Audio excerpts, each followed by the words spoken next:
And how about this as an interesting line from the Financial Times' Robert Shrimsley? He says, it's almost as if Theresa May looked at Hillary's campaign and said, let's do that.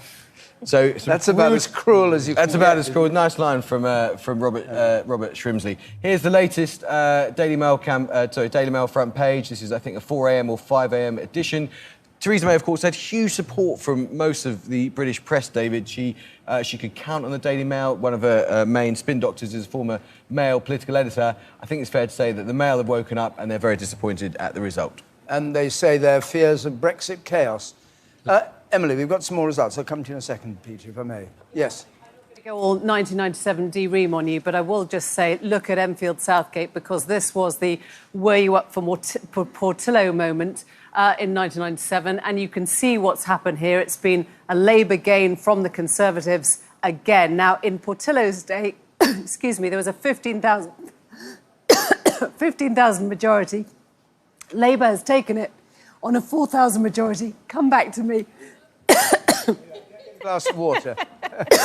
But that's a fascinating seat. I mean, that is the kind of, outer London, not inner London, where you have lots of students, lots of sort of very lefty, trendy left. Enfield Southgate is not the home of the trendy Islington left.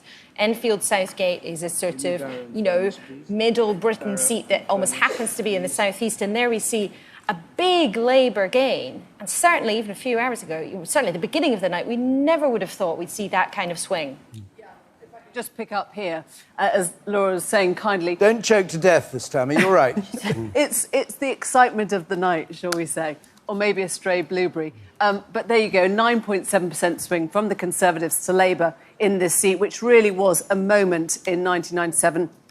And it's hard not to start drawing some of those comparisons. We're looking at places that Blair won for the first time, then Blair went on to win 3 times for Labour. Some of these are on the chart for the first time since then, and it's an extraordinary thing to think of these different characters, Tony Blair and Jeremy Corbyn, but to see the same kind of places popping up. This is the first one I want to show you. The next one is Keighley, again, quite far down the Labour target, number 23, and you can see it's a neck-and-neck vote between Labour and the Conservatives, but enough for Labour to gain it from the Conservatives. A big drop in the UKIP vote there again. They needed a 3.1% swing.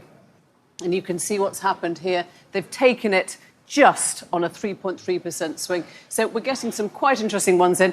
To be fair, Derbyshire North East has been a gain for the Conservatives tonight. It was 18 on their list. Lee Rowley comes in here, pushing out Natasha Engel, quite a well-known name for Labour, on 49% share of the vote. And you can see a 4.8% swing, this time from Labour to the Conservative in the seat just outside Chesterfield. So a little bit of play here, but broadly, the kind of seats that we're seeing turn red tonight are ones that very few people would have had on any kind of rational target list at the beginning of the night. They are places that are taking a lot of us by surprise.